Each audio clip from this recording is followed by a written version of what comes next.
Welcome back, Sebastian here. So today I'm going to be taking a look at Haas F1 team through the first quarter of the 2023 Formula One season. So first, let's take a look at the race head-to-head, or at each race so far. So in Bahrain, Magnussen finished 13th and Hulkenberg finished 15th. In Saudi Arabia, Magnussen picked up the team's first points of the season with a 10th place finish, and Hulkenberg finished in 12th. In the third round of the season, Australia, Magnussen was classified in 17th, although he did not finish the race. He was merely classified because he finished 90% of the race after his big crash towards the end of the race. However, Hulkenberg picked up the biggest haul of points for the team so far with a 7th place finish to pick up 6 valuable points for the team. At Azerbaijan, Magnussen finished 13th with 11 points, and Hulkenberg finished 13th and then 11th in the sprint race, and Hulkenberg finished 17th and 15th in the sprint race. And at Miami, Magnussen again picked up valuable points for the team with another 10th place finish, and Hulkenberg finished 15th. So looking at the head-to-head between Hulkenberg and Magnussen, so for Magnussen, 2 points to Hulkenberg 6. In the race head-to-head, though, however, where both drivers finish, he's actually ahead 3-0. So despite Hulkenberg having more points, where both drivers finished the race, Magnussen has been ahead. However, qualifying tells a different story. In the qualifying head-to-head, it's currently 4-1 in favor of Hulkenberg, with a qualifying gap of 0.44 seconds to Hulkenberg, which is one of the biggest gaps so far. I know Magnussen's had quite a few issues, especially in qualifying this year, so that gap is not particularly representative of the true gap in pace between them, but still not great for Magnussen. And just to see, for a bit of fun, how they've done in my power rankings, I have Hulkenberg ranked 16th on average, with Magnussen ranked 14.2. So I've rated Magnussen a little bit higher than I have Hulkenberg to start this year.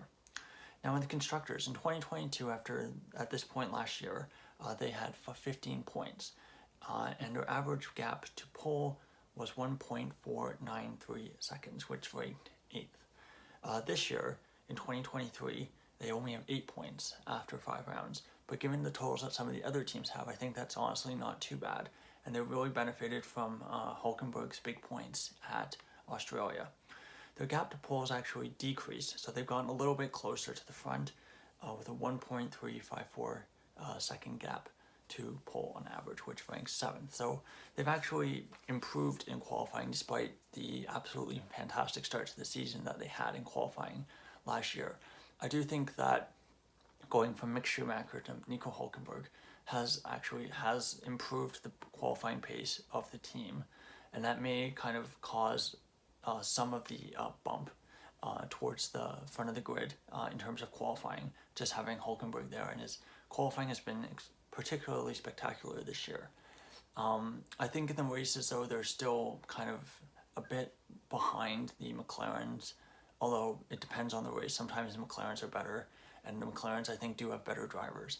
But so I actually shouldn't say that. But so I think what I should say is that the Haas I don't think the Haas has the race pace of the Alpines, for example. I think the Alpines are definitely a step above. The McLarens are all over the place, so it's incredibly hard to make generalizations about them. But I do think that they're stronger than the Alfa Romeo, the Williams, the Alfa Tauri overall, though. And I think they have a very good shot of finishing 7th in the constructors this year. Of course, because of the way that the point system is now, with 4 really strong teams, it means that every point counts. And I think, for better or worse, it's probably going to be decided by fluke results here or there. The other thing going against Haas is that historically, they've been known as a team that doesn't develop particularly well throughout the season. The car that they bring to the first race of the season is usually the car that is very similar to the car that they finish with. So we saw this in 2018, we saw this in last year in 2022. They start extremely strong, and then they kind of fall back quite a little bit through the season. So I guess there's always the chance that instead of kind of progressing, they kind of drop back into that kind of back 3, which would become a back 4. So that's my review for Haas so far. I think they've had a really solid start to the season by their standards, and I think they'll be looking to kind of solidify 7th place going forward this year. Thank you so much for watching, and goodbye.